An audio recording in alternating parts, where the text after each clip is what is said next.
Normal ப்ளவுஸுக்கு round கழுத்து எப்படி வந்து ஃபினிஷிங் பண்ணுறது அப்படின்றத பார்க்கலாம். அந்த ரவுண்டு கழுத்து வந்து ஃபினிஷிங் பண்ணுறதுக்காக வந்து பார்த்தீங்கன்னா, லைனிங் பீஸில் வந்து பார்த்தீங்கன்னா, கிராஸ் பீஸ் வந்து நம்ம வந்து கட் பண்ணிக்கலாம். கிராஸ் பீஸ் வந்து கட் பண்ணி, இந்த கிராஸ் பீஸ் எல்லாமே வந்து பார்த்தீங்கன்னா, பெண்டு இல்லாமல் நேராக வந்து நம்ம வந்து ஜாயின் பண்ணிக்கலாம். ஜாயின் பண்ண பீஸில் இந்த ஜாயிண்ட் எல்லாமே பார்த்தீங்கன்னா, ஓப்பன் பண்ணி விட்டுக்கலாம். அடுத்து வந்து பார்த்தீங்கன்னா, ப்ளவுஸோட லெஃப்ட் சைட்லேருந்து நம்ம வந்து பார்த்தீங்கன்னா, இந்த கிராஸ் பீஸ் வச்சு நம்ம வந்து தையல் வந்து போடணும். இந்த தையல் போகிறது வந்து பார்த்தீங்கன்னா, இந்த ரவுண்ட் ஷேப் இருக்கக்கூடிய தாளும், இந்த ரவுண்ட் ஷேப் எப்படி இருக்குது அதே மாதிரி வந்து பார்த்தீங்கன்னா, ரவுண்ட் பண்ணி போடணும். நேராக இருக்கக்கூடிய தாளும் வந்து பார்த்தீங்கன்னா, நேராக பிடிச்சி நம்ம வந்து தையல் போடணும்.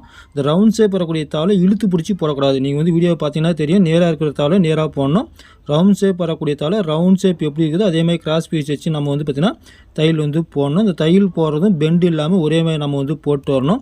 நீங்கள் ஃபஸ்ட்டு போகிற தையல் உங்களுக்கு பெண்டாக வர மாதிரி தெரிஞ்சுன்னா, நீங்கள் ரெண்டாவது போகிற தையல் வந்து பார்த்தீங்கன்னா கொஞ்சம் நேர் பண்ணி நீங்கள் வந்து போட்டுக்கலாம். நான் வந்து பார்த்தீங்கன்னா சிங்கிள் தையலே வந்து பார்த்தீங்கன்னா பெண்டு இல்லாமல் நான் வந்து அழகாக வந்து தையல் போட்டுக்கிட்டேன். அடுத்து வந்து பார்த்தீங்கன்னா இந்த ரவுண்ட் ஷேப் வரக்கூடிய தாவலை தையல் வரைக்கும் நம்ம வந்து பார்த்தீங்கன்னா கட் பண்ணி விடணும். அப்போ தான் பார்த்தீங்கன்னா அந்த ரவுண்ட் ஷேப் வந்து நமக்கு வந்து அழகாக நமக்கு வந்து திரும்பும். இப்போ வந்து பார்த்தீங்கன்னா நம்ம உள்பக்கம் நம்ம வந்து கட் பண்ணி விட்டுட்டோம். இப்போ மேல் பக்கம் அப்படியே அந்த லைனிங் துணி வந்து திருப்பி அந்த கழுத்து ஓரம் நம்ம தையல் ஏற்கனவே போட்டோம்னா அதுக்கு மேலே வந்து அழுத்தி பிடிக்கிற மாதிரி நம்ம வந்து மடிப்பு இல்லாமல் நம்ம வந்து கீறி விட்டுட்டு நகத்தை கீறி விட்டு நம்ம வந்து பார்த்தீங்கன்னா ஓரமாக நம்ம வந்து தையல் வந்து போட்டுக்கலாம். இப்போ தையல் போட்ட பிறகு உள்பக்கம் பார்த்தீங்கன்னா நம்ம இந்த லைனிங் துணி வந்து பார்த்தீங்கன்னா எக்ஸ்ட்ரா இருக்கும். அந்த எக்ஸ்ட்ரா இருக்கக்கூடிய லைனிங் கிளாத்தை வந்து பார்த்தீங்கன்னா நம்ம வந்து கட் பண்ணி விடணும். அதே பார்த்தீங்கன்னா கட் பண்ணி விடுறதும் பார்த்தீங்கன்னா ஒரு 1/4 இன்ச்சு எக்ஸ்ட்ரா விட்டு மிச்சம் இருக்கிறது எல்லாத்தையுமே நம்ம வந்து பார்த்தீங்கன்னா கட் பண்ணி எடுத்துடணும். இல்லைனா வந்து பார்த்தீங்கன்னா நம்ம வந்து மடித்து தைக்கும் போது நமக்கு வந்து பார்த்தீங்கன்னா ஒரு தாளை அதிகமாகவும் ஒரு தாளை வந்து பார்த்தீங்கன்னா கம்மியாகவும் வரும். வராமல் இருக்கிறதுக்காக ஒரே அளவுக்கு நம்ம வந்து பார்த்தீங்கன்னா நம்ம வந்து கட் பண்ணி விடுறோம். இப்போ கட் பண்ண பீஸை கரெக்டாக வந்து பார்த்தீங்கன்னா நம்ம எந்த அளவுக்கு வந்து பிடிச்சி தைச்சிருக்கிறோமோ அந்த அளவுக்கு வந்து பார்த்தீங்கன்னா அந்த 1/4 இன்ச்சு மேலே இருக்கிறது அப்படியே மடித்து தையல் வரைக்கும் அந்த தையலோடு சேர்த்து திருப்பி நம்ம மடிக்கும்போது பார்த்தீங்கன்னா நமக்கு மேல் பக்கம் ஃபினிஷிங் வந்து அழகாக நமக்கு வந்து வந்துடும்.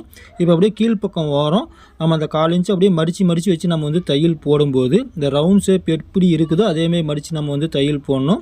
நேர் பீஸ் வரக்கூடிய தாளை வந்து பார்த்தீங்கன்னா நேராக வந்து தையல் போடணும். இது வந்து பார்த்தீங்கன்னா கிராஸ் கட்டிங் ப்ளவுஸு அப்படின்றதுனால நான் வந்து பார்த்தீங்கன்னா அது வந்து நேர் பண்ணி போடுறேன். நீங்கள் இழுத்து பிடிச்சி போட்டிங்கன்னா கழுத்து வந்து பார்த்தீங்கன்னா மேல் பக்கம் பெண்டாக தூக்கின மாதிரி நமக்கு வந்து வந்துடும்.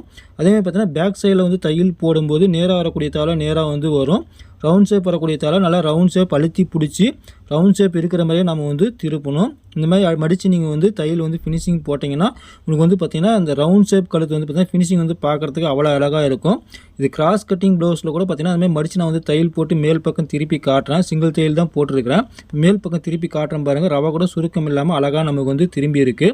இப்போ கழுத்து ஓரம் இன்னொரு தையல் நம்ம வந்து போடும்போது பார்த்திங்கன்னா கொஞ்சமாக இருக்கக்கூடிய அந்த சுருக்கம் கூட பார்த்திங்கன்னா நமக்கு வந்து கழுத்தில் வந்து தெரியாது. அப்படி இல்லைன்னா நீங்கள் சிங்கிள் தையல் மட்டும் போட்டு நீங்கள் வந்து அயன் பாக்ஸில் அயன் பண்ணிங்கனாலும் அந்த சுருக்கம் வந்து நமக்கு வந்து போயிடும். இப்போ வந்து பார்த்திங்கன்னா கழுத்து ஃபினிஷிங் வந்து எப்படி இருக்குன்னு பாருங்கள்.